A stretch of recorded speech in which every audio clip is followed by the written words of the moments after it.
akin. At di ko alam may pagmamahal niya sa akin, at di marunong magpasalamat. Karunungan sa akin ay wala, subalit may amang gumagabay sa akin. Ang pagmamahal niya sa akin ay walang katapusan. Kaya't salamat po, Ama, may abong kansing kanyang nahiniran.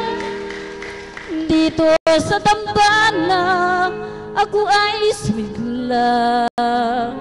Dito sa dambana, ako ay sumaya.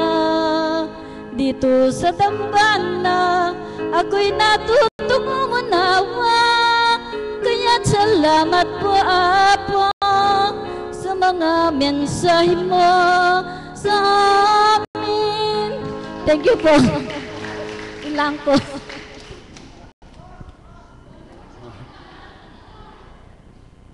Maraming salamat kapatid sa napakaganda mong ibinahagi at sa iyong pag-awit. Tunay nga na hindi pwedeng hindi ka makadama pagka nagtungo ka dito sa dambana at nakapakinig ka ng mga banal na salita. Di po ba, damang-daman natin ang kanyang awit. Ang susunod naman pong magbabahagi ay isa pong alagad. Nagmula po sa Baliwag. Palakpakan po natin ang ating kapatid na Lailani Gonzales. Promise.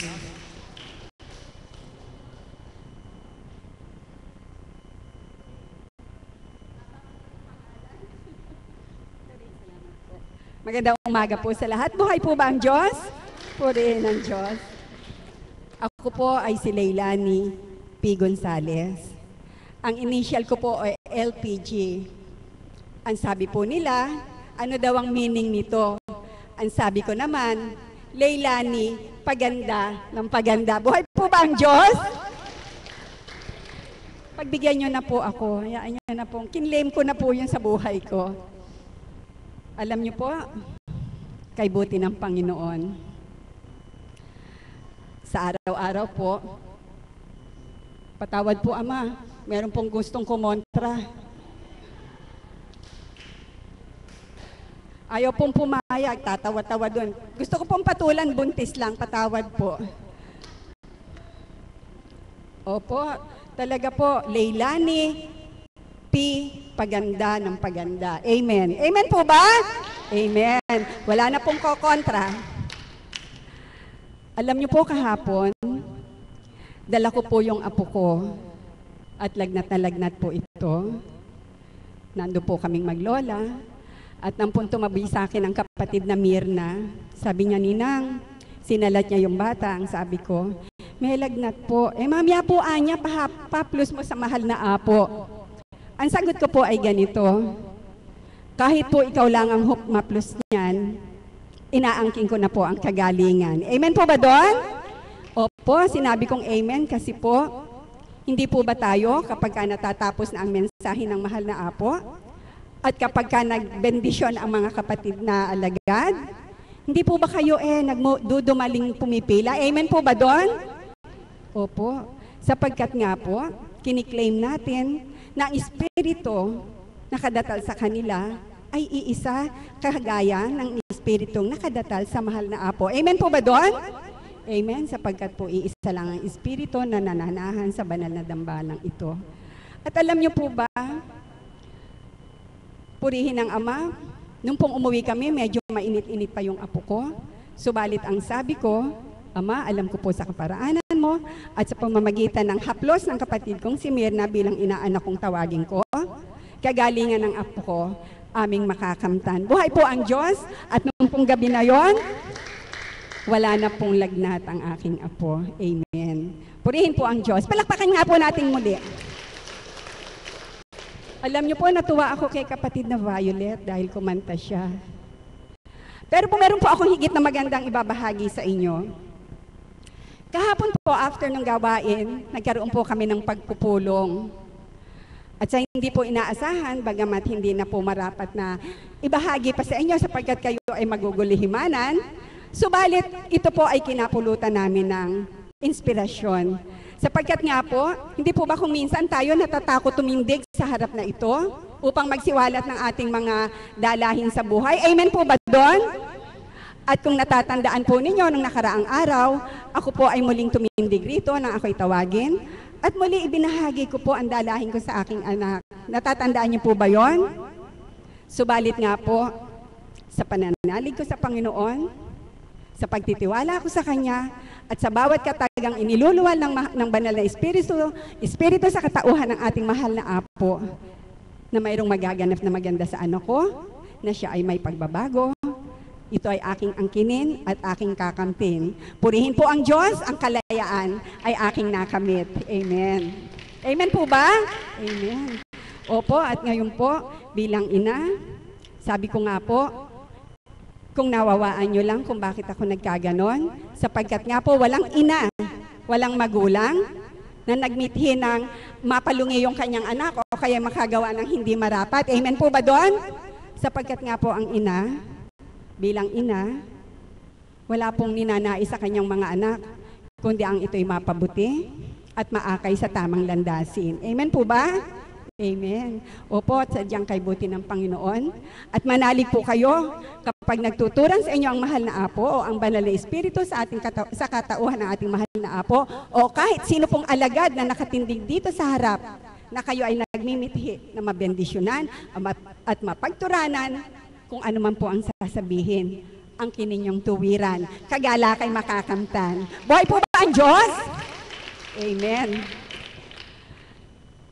Alam niyo po, I'm so blessed.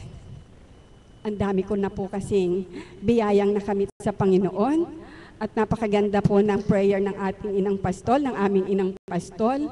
Very touching, nakakaiyak po. At saka, nung po sabihin niya, Ama, bumaba pa ka po sa iyong trono at idantay mo ang iyong palad sa mga anak mong ito upang kanilang maramdaman. Purihin ang Ama, Panginoon ko, salamat po sa iyo nung pong ako yumuko. Damang-dama ko may mabigat na nakadagan dito at ang init ng palad niya, tumugon naman ang lamig sa puso ko bilang patunay na buhay siyang talaga. Amen po ba doon? Yes. Kanya po hindi ko napigil ang damdamin ko na hindi magmula doon, lumipat ako upang magpasalamat sa inang pastol ko. Palakpakan po natin ang buhay na Diyos. Sabi ko nga, ako nakatingin na naman yung guro, kakanta pa naman ako ng ICU, Lord. Nervyusin na naman ako nito. Tatago po kaya ako dito. Alam niyo po, I'm so blessed. I'm so blessed. Pakinggan niyo po ito. Inang pastol, sa kalooban po ninyo, sa kapahintulutan. Bayaan niyo pong boses palakaman, mag-alay ako ng awit sa inyo. Palakpakan po natin ang buhay na Diyos.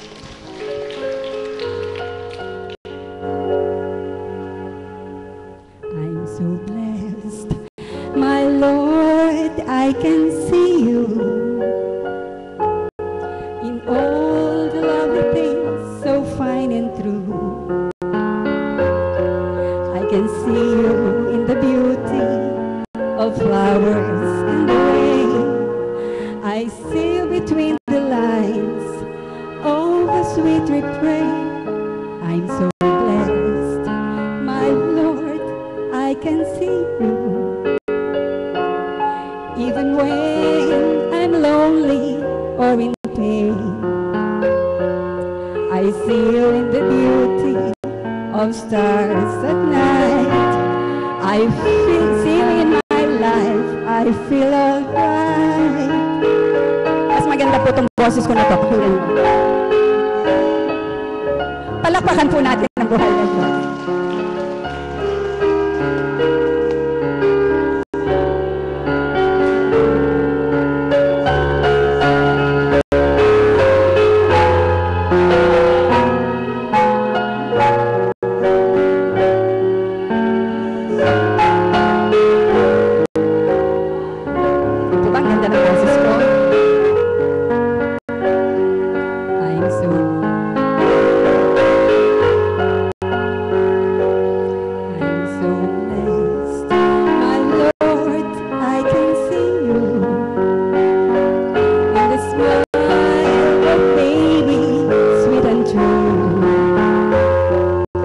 can see in the eyes of my very best friend. I see in this mind as if your love will never end. I see your love, sorrow and in happiness. I see your love, glory of sweet success. I see love every hour, day. I can see you whenever I pray.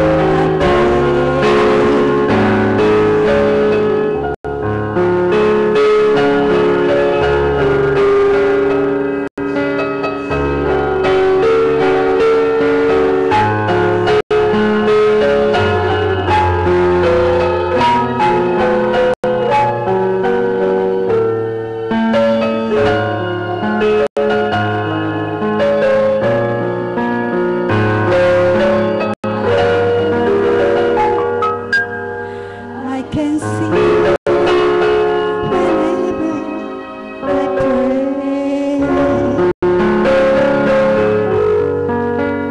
Alam niyo po, ganun po pala ang umiibig sa Panginoon.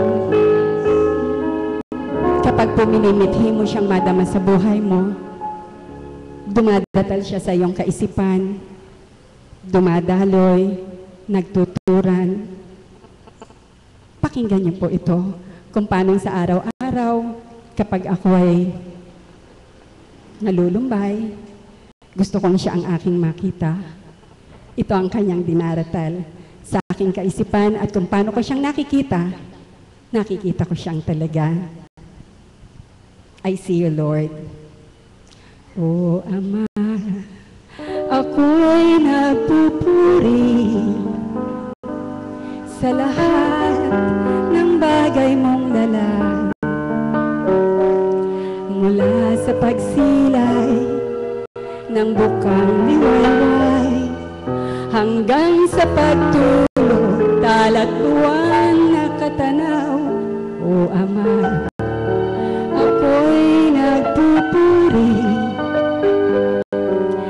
sa pagmamahal na iyong pinadama. Ako'y inakay mo, binagong tuwiran. Ikaw ay nadama dito sa puso ko, Panginoon. Ako sa'yo'y nagpupuri. Salamat po ng marami, pagkat ikaw ay buhalang talaga. At sa puso ko ikaw ay nanahan.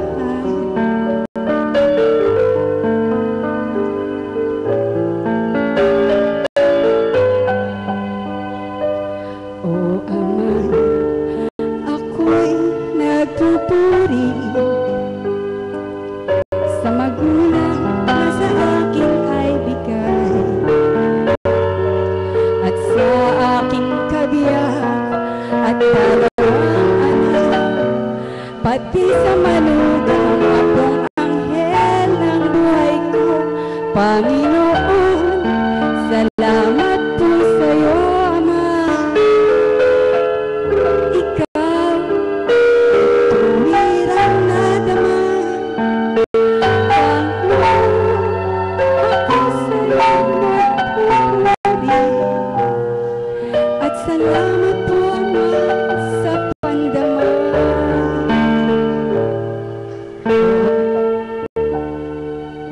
Ako sa'yo'y nagpupuri sa alay mong punchik sa aming tabi. O Ama ko, salamat po sa pag-ibig mo. At sa araw-araw ay nakagabay. Tuwina, at ikaw sa akin tuwina nakagabay.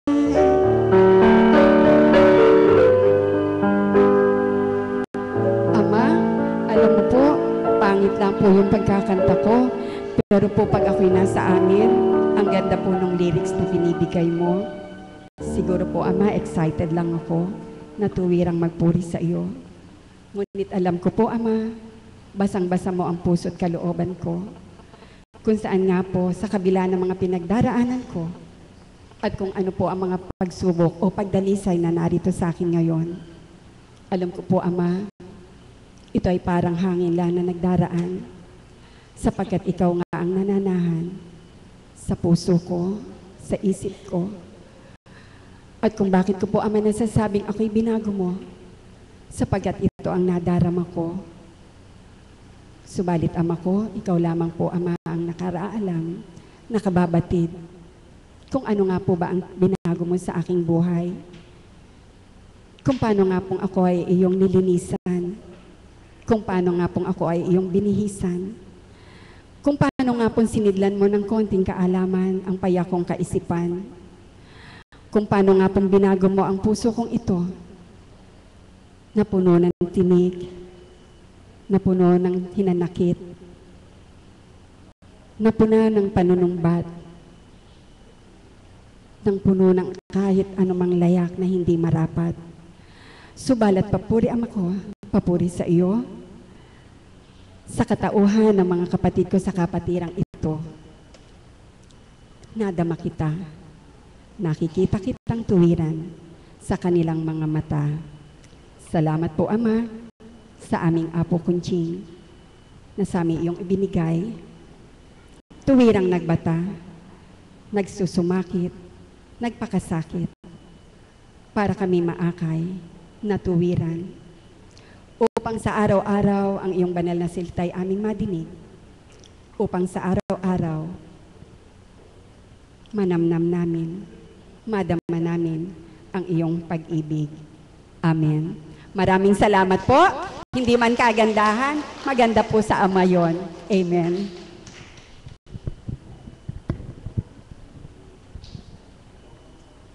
Ang sabi po ng lalo pang gumaganda nating kapatid na alagad, I'm so blessed. Sabi ko po naman, we are blessed. Kasi po, mayroon tayong kapatid na nagbabahagi sa atin na naging inspirasyon natin at inaaliw pa po tayo ng kanyang magandang awitin na makantag damdamin. Buhay po ba ang Diyos? Ang totoo po pala, we are more blessed. Kasi ito pa po yung isang kapatid natin na Caps naman po, maghahandog po sa atin ng kanyang awitin. Tawagin po natin ang ating kapatid na Eli ng Bahay Pare.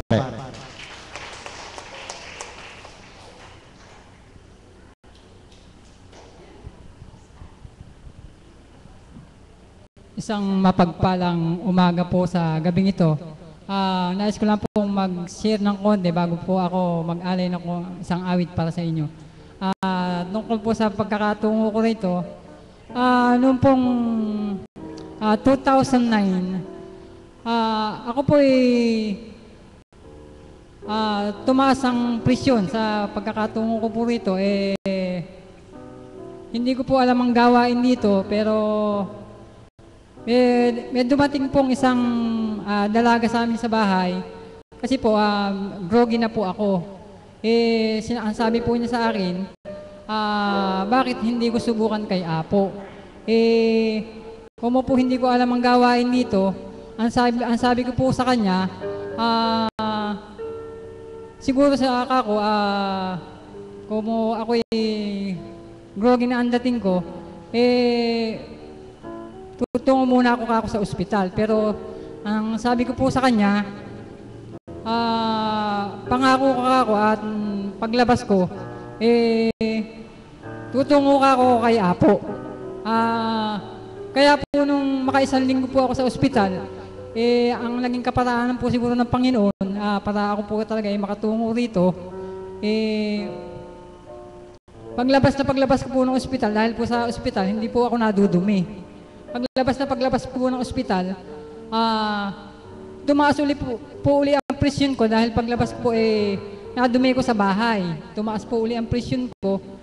Nung po, itatakbo na po nila ako sa ospital, ang sabi ko po sa mga kasama ko sa bahay, pag ahon po ng tulay, sa kaya apo niyo ako dalin. Hindi, ayoko na ako sa ospital dahil nangako po ako sa bata na nag-akay sa akin dito na ako idalin niyo kay apo. Kaya magbuhat po noon, nagtibay na po ako na dito na magkuhan kay apo. Sa awa po ng Panginoon Diyos, gumaling po ako ng mabilis. Kaya lang po, kung po ako ay nagbibiyahe po ng isda, ang gabi po talaga nagiging araw para sa akin sa paghahanap buhay. Kaya po ang sabi ni Mama Mary, masyado daw po ako nagmamadali. Kasi po, nanghihinayang po ako sa kinikita namin sa bawat araw. Kaya po naulitan po uli ako. Nung maulitan po uli ako, mas malaking hirap po ang dinanas ko. Pero nung maulitan po uli ako, dito nagbalik po ako dito, yun po, nagpakatibay na po ako ng gusto. At pagtungo rito, kaya po ang unang-una pong nabuo nung ako po'y gumaling na talaga ng gusto rito, ang unang-una pong nabuo sa akin, nung ako po'y pakantahin dito, ang pamagat po ng awit na ipinaawit po sa akin ay yung awitin po ni Ray Valera, ang Pangako.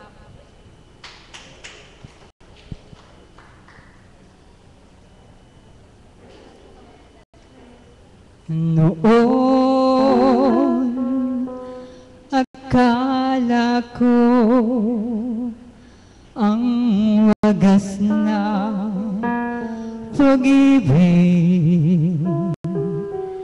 ay sanbela lang matatagpuan na para bang kay hirap na paniwalaan.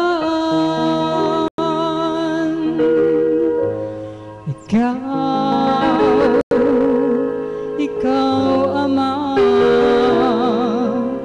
ang hinihintay kong pag-ibig. Ngayong kapiling na at kayo ni Apo ay isa. Hindi ko hahayaan na sa akin ay may hadlang. Pangako, Ama, ipaglalaban ko sa hirap at ginhawang aking pag-ibig. Upang di na malayo sa'yo kailanman, pagkat ang buhay ko ay nagmula sa'yo, Ama ko.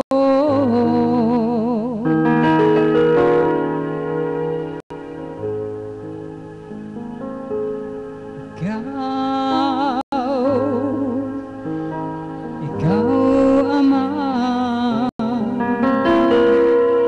ang hinihintay kong pag-ibig. Ngayong kapiling na at kayo ni Apo ay isa. Hindi ko hahayaan na sa akin ay may hadlang. Pangako, Ama, ipaglalaban ko sa hirap at ginhawang aking pag-ibig. Upang di na malayo sa'yo kailanman, pagkat ang buhay ko ay nagmula sa'yo, Ama ko.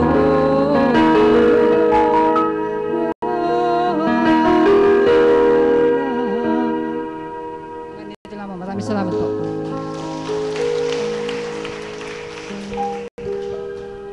Maraming salamat kapatid sa napakaganda mong awitin. At ang susunod naman pong magbabahagi ay ang ating the one and only, the only one, Nanay Marisa.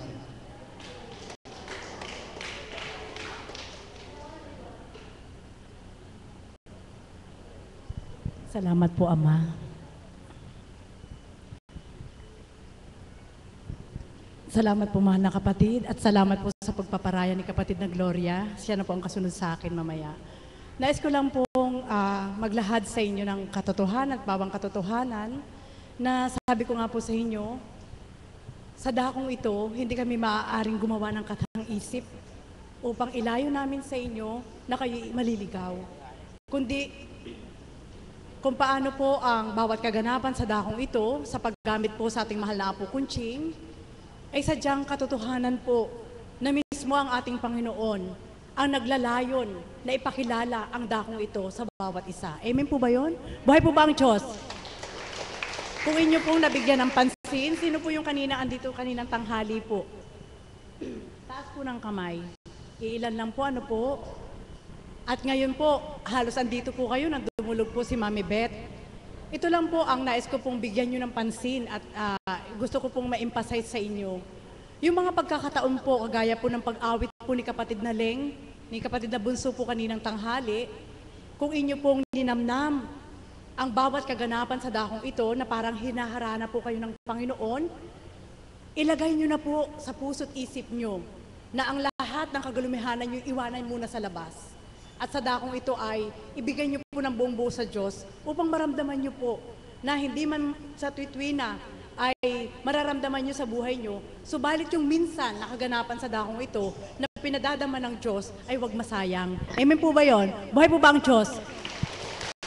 Kanina po nang umawit po si kapatid na Bunso, habang naroon po kami, sadya pong napakadakila ng ating Panginoon, sapagkat habang umaawit po siya, kung ilalagay po natin sa isip at puso po natin ang laman ng awitin at ang tinig na ibinigay po sa kanya ng banal na Espiritu upang tayo po'y aliwin sa pamamagitan ng tinig, mararamdaman niyo po ang Diyos ay nangungusap sa inyo. Amen po ba yun? At ngayon naman po, sa pamamagitan po ng panalangin, kagaya po kanina ni kapatid na Beth, na kung inyo pong ninamnam, siguro po, hindi lahat ito mararamdaman ng ilan. Amen po ba yun? Subalit doon po sa malalim na pagkilala sa Espiritu, kahit wala po sa harapan at nasa taas, nasa dormitoryo po, lahat po ng nananalangin sa dakong ito, na mararamdaman ng kapwa Espiritu ang kalaliman ng pakikipagniig sa Diyos, samantalahin na rin po nyo yun, sapagkat ang ating Panginoon ay nakikinig at nagmamasid. At kung paano po ang paanyaya ni kapatid na Beth, kanina po nasabi niya, Ama, batid po naming lahat na ikaw ay naririto. Bumaba po kayo sa inyong trono at dampian niyo po ang kanilang mga ulo at ang kanilang puso. Alam niyo po, nung oras po na yun, naririnig ko po yun, tumutulan luha ko, nakahiga ako, nagkulong ako sa kwarto, naramdaman ko niyayakap ako ng Diyos. Buhay po ba ang Diyos? Na sabi ko nga, hindi ko kayang pigilin na hindi ito isiwalat sa inyo. Yung mga ganyang pagkakataon po, ang mahal na Apo, kapag umaawit po sa gitnang ito, na dumudulog sa ating Panginoon, damhin niyo po na yung oras ng pag-awit na yun o oras ng pagdulog na yun ay kayo ang dumudulog ng harapan sa Diyos. Amen po ba yun? Buhay po ba ang Diyos? At doon po, yung oras po na yun, na sabi nga, minsan lang dumaan ang ating Panginoon, mararamdaman niyo po na kung halimbawa po sa oras na yon, hindi yung pa masyadong kilala siya sa gagawin niya sa inyo, sa oras ng pagdulog ng malalim ang pagtanggap sa Diyos, yun po ay paanyaya na rin ng Diyos sa inyo na maaari na po kayong makisabay doon sa pagdulog po ng tapat sa Diyos. Amen po ba yun? Buhay po ba ang Diyos? Naniniwala po ba kayo? Totoo po, nakatala po yan sa banal na kasulatan.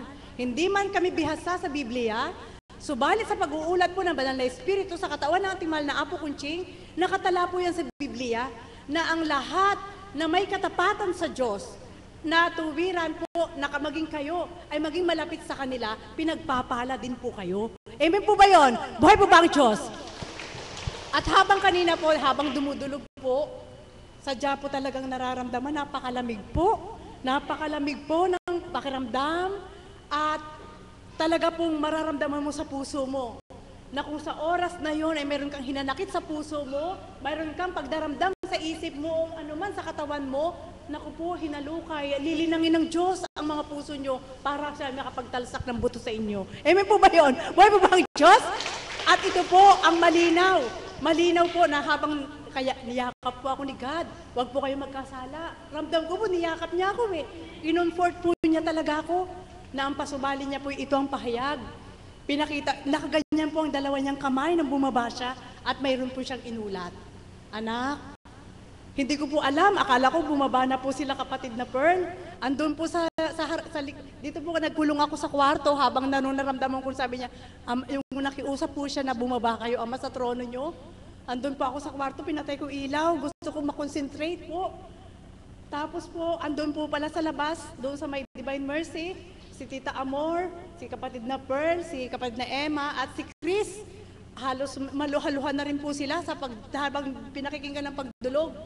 At pagkatapos po noon, nakaganyan po, dalawang kamay, naramdaman ko po gumanon po ang Panginoon, anak, pagmasdan mo ang aking palad, ang dalawang palad po niya, at mayroon po siyang inulat. Ito po yung nais ko po iparating sa inyo, kaya nagpumilit po ako na matumindig.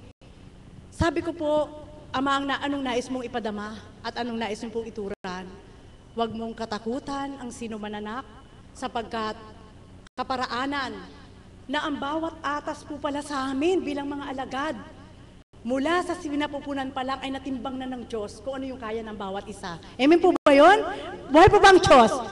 Kaya po nung lumuwal po, si kapatid na Emma, si kapatid na Chris, si kapatid na Pearl at si Tita Amor, sila po hindi po sila masalita, hindi po sila ganito na nagluluwal kung ano po yung bahagi sa kanilang Diyos. Subalit isa ang napakalaking tinig na sa akin ay nagpadama, na ituran mo sa kanila na napakapayak man ang uri ng nilalang. Subalit naglilingkod ng buong katapatan, mahal na mahal ko sila. Buhay po ba ang Diyos? Amen po ba yun? Ganun po ang ating Panginoon. At malinaw po, pinakita po niya ang pagkakaiba. Sige po, magnilay po kayo kung ito'y katang isip lang. Subalit hindi ko maaaring itago sa puso ko, sapagkat gusto ko po, kung ito man po ay katang isip, kayo makapagsusuri. Malinaw po, malinaw. Mayroon po siyang pinakita, sapagkat marami din po ako mga kaibigan na may kanya-kanyang ministry po silang sinasamahan at sila naman po ay mga may antas ng buhay. At pinakita po ng Panginoon ang pagkakaiba. Anak, sulong pagnilayan mo kung paano sa tuwin ay sinasambit ni Constancia sa harapan, marami akong kinatok, subalit hindi siya pinagbuksan. Amen po ba yun? Marami daw po siyang kinatok na mayayaman, subalit hindi siya pinagbuksan. Amen po ba yun? Bakit kaya nagagawa ng mga may salapi na sa pagkatok ng ating Panginoon ay hindi siya maramdaman? May mga maaaring pinakita po niya ang pagkakaiba. Alam niyo po, kaya sinambit po sa mga alagad na mga payak o pagmasdan, pinagtatawanan ng sino man, walang nagagawa, nasabi nga ng tao, subalit yun po pala'y mahalaga sa ating Panginoon. Amen po ba yun? Buhay po ba ang Diyos? Ano po ang tinuran niya? Sulong anak, kung hihirangin ko kayo na lahat kayo may salapi, sino ang tutupad para sa akin? Maaaring gamitin lang nilang salapi nila upang mag-utos sa tao at gumanap sa Kanya. Buhay po ba ang Diyos? Amen po ba yun? Sige, magnilay po kayo. Sige, magnilay po kayo. Kaya tinuran po sa apat. Ikaw, anong ginagampanan mo? Ikaw, anong ginagampanan mo? Ikaw, si kapatid na Emma lang. Kasama ko pong mamalengke, namamalengke po kami, nagluluto po kami. Yun ba'y magagawa ng isang mayaman? Sige po, magtanong po kayo. Magagawa po ba kaya yun na isang mayaman? Hindi. Buhay po ba ang Diyos? Amen po ba yun? Kaya patawad po, ano po? Kaya mabalad po ang isang mayaman na napakababa. Ang isang mayaman na napakababa na pwedeng gumawa ng hambing sa alipin. Subalit bihira ang isang mayaman na bababa para maging alipin. Buhay po ba ang Diyos? Amen po ba yun? Patawad po, ito po yung pinasasambit. Kaya ang tinuran po ng Ama, anak, yan ang katotohanan. Iniba-iba ko ang mga atas sa inyo sapagkat batid ko kung ano ang timbang nyo na makakaya nyo. Bakit po? May mga kaukulan. Halimbawa, isasampol ko na lang po ang aking sarili. Batid ng lahat, lalo ng mahal na apo at ng Ama, kung anong ginagampanan. Maaari namang ibigay sa may mga kakayanan kung gugustuhin. Subalit ang pasubali ng Ama, bakit niya ibinigay sa walang kakayanan? Subalit bakit nakakaya? Yun daw po para makita ng tao na ang sa palagay ay di kaya, kaya nakakaya dahil kasama siya. Buhay po ba ang Diyos? At walang maipagmamalaki na meron akong ganito, kaya nakakaya ko. Mga kapatid, magnilay po kayo. Ang ating Panginoon ay kakaiba. Hindi siya kayang hulihin ng tao at hindi siya maaaring kahit sambitin ng lahat na kilala ko ang Diyos, kilala ko ang Diyos, kilala ko ang Diyos. Hindi rin po siya maaaring linlangin. Buhay po ba ang Diyos? Amen po ba yun? Totoo po yun. Kaya po pala ang ating Panginoon ay nagpakababa. Pinakita sa una pa lang na tumira ka sa sabsaban, samantalang sa isang iglap, kampay lang ng kamay, pwedeng magkaroon ng kaharian para doon siya isilang. Amen po ba yun? Subalit hindi ginawa. At sa dakong ito, lahat ng uri ng alipin, masisilayan nyo. Buhay po ba ang Diyos? Amen po ba yun? At yung mga alipin na ito, na sa palagay ng tao ay walang kwenta, kaya po, mapalad po kami. Ang aming bahal na Apo Kunching, na hinirang ng ating Panginoon, kung anong meron siya noon ay naisuko lahat, at kung anong meron pa siya ngayon, kaya pa rin niyang isuko ngayon. Amen po ba yun? Buhay po ba ang Diyos? Kaya mga kapatid, ito rin po ang aming panuntunan. Maging kayo po, sapagkat ang ating Panginoon po pala, hindi kayang suhulan, at nakita po nyo, anong tinura ng Panginoon, anak? Nalulumbay po siya, na kung ang ipagpaparangalan lang daw po ng tao ay nagpakain siya, na eto, hindi daw po pala sapat yun. Sa pagkasabi ng Panginoon, kapag nagpakain ka, may limit ka pa rin sa pagbibigay sa Kanya. Buhay po ba ang Diyos? Subalit kung ang apuhapin po pala ng bawat isa ay yung hindi inaasahan ng pinakamababang tao na yun ang kailangan niya at naibigay mo, yun po pala ang kalugod-lugod sa Diyos. Buhay po ba ang Diyos? Sapagkat ang pagkain, napaka-ordinaryo na lang yan. Amen po ba yun? Ang pagkain, naglilingkod ka at hindi ka maglilingkod, sadyang hahanapin mo yan dahil tao ka. Subalit, salamat sa Ama na sa pamamagitan ng mahal na Apo at kaming lahat na pinili sa dakong ito, kaya po pala, mga payak ang aming pinagmulan, kaya po pala, na sa paningin ng tao katawa-tawa kami, kaya po pala, na sa paningin ng tao ay wala kaming kwenta, walang silbi, hindi paniwalaan. Mga kapatid, alam niyo po, isa pang patunay ng Ama, kaya niya pinagkumpara, ginano niya ang dalawang kamay, kaliwat kanan, tinuran po niya. Halimbawa po, may mga alagad na inaatasan na gawin mo ito, gawin mo ito. Hindi mo yan mauutos sa isang mayaman. Amen po ba yun? Buhay po ba ang Diyos? Kaya mapalad po ang mga alagad na sa dakong ito ay nag-umpisa na maghugas ng baso. Hindi po yun kahiya-hiya. Sapagkat yun po ay isang kaparaanan na pinakita ng Panginoon na ang kababaan mo ay kaya mong ibigay sa Diyos. Buhay po ba ang Diyos? Totoo po yun. At mapapalad din po ang mga alagad na pinagtatawanan man po sa kabila ng kahirapan, subalit tumutupad, yun po pala'y hindi rin baliwala sa Diyos. Amen po ba yun? At higit sa lahat, habang kanina nararamdaman ko po ang kanyang pagyapos, anak, mapalad kayo, sapagkat sa pamamagitan ni Constancia ay tuwirang pinili ko kayo. At nang dahil pinili ko kayo, hindi ibig sabihin na bibigyan ko kayo ng pagdurusa, kundi pinahintulutan kong piliin kayo upang sa oras na ito na kayo nasa tamang isip at gulang na, ay maramdaman nyong mula pagkabata nyo, ako ang nagmahal sa inyo. Buhay po ba ang Diyos? Mga kapatid, nawa po, maramdaman po ito ng lahat, sapagkat maging ako po, hindi ko rin po ito naramdaman kung hindi po dumulog ang Mami Beth na bumaba siya sa trono. Isipin niyo po, inatasan ang Ama para bumaba, sumunod siya, para maramdaman yung lahat na sa dakong ito, sa pamamagitan nating mahal na Apo Kunching, na tumutupad ng katapatan sa Diyos, tayong lahat ay naambunan. Buhay po ba ang Diyos? Nawa po, yun po ay isang tip na binigay ko po sa inyo, nasabi ko nga po sa inyo, sa dakong ito, wala kaming maipagmamalaking yamang material.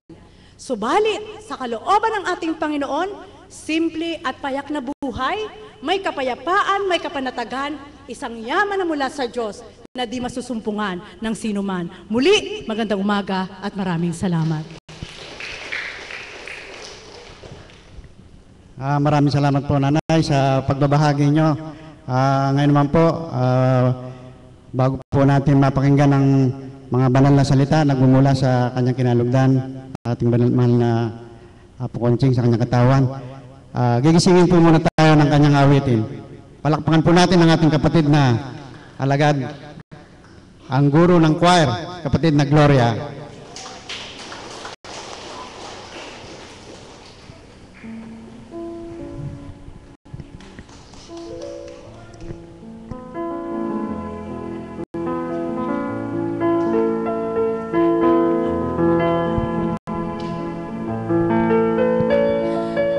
Okay, paumanhin po sa inyo lahat. Bagamat nandito po ang mahal na Apo, subalit nais ko pong umawit sa ating Panginoon. Yung pong aking gusto ko pong awit. Kasi po, dati po noon, inaawit po ito ng mahal na Apo. Ngayon po, napapansin ko po, kinakanta po niya ito pagka po yung nagpapamigay po ng candy. Pero, ibig sabihin gusto ko po kasi marinig yung awit na yun. Kaya po, ngayon po, aawitin ko po para po sa amin.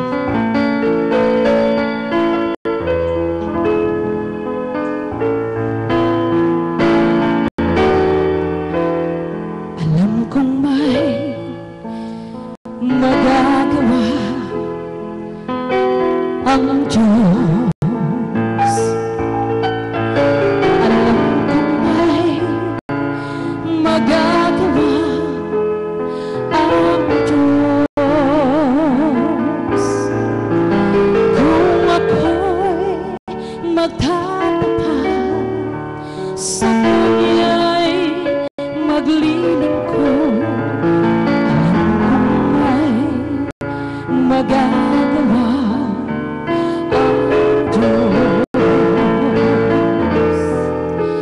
Alam kong di ringgin ng Diyos ang samo ko.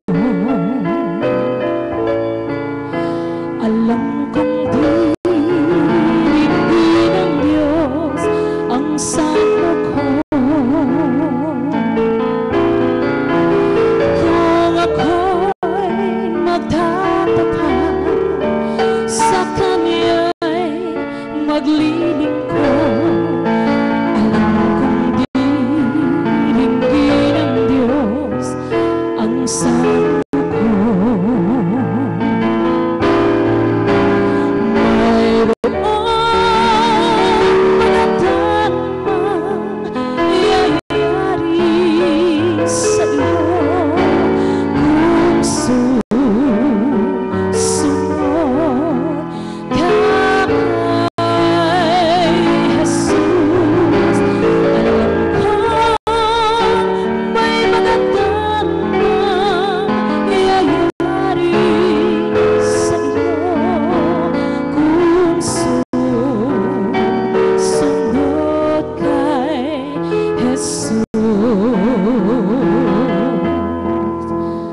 alam kong may magagawa ang Ama. Alam kong may magagawa ang Ama. Kung ako'y magtatapat sa Kanya'y maglilingkod, magagawa ang Ama. Hallelujah,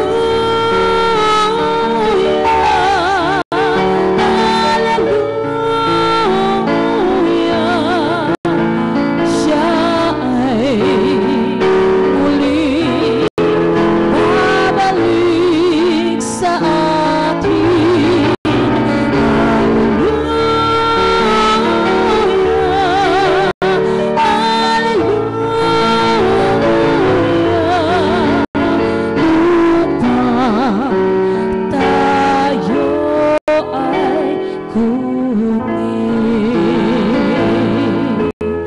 Maraming salamat po.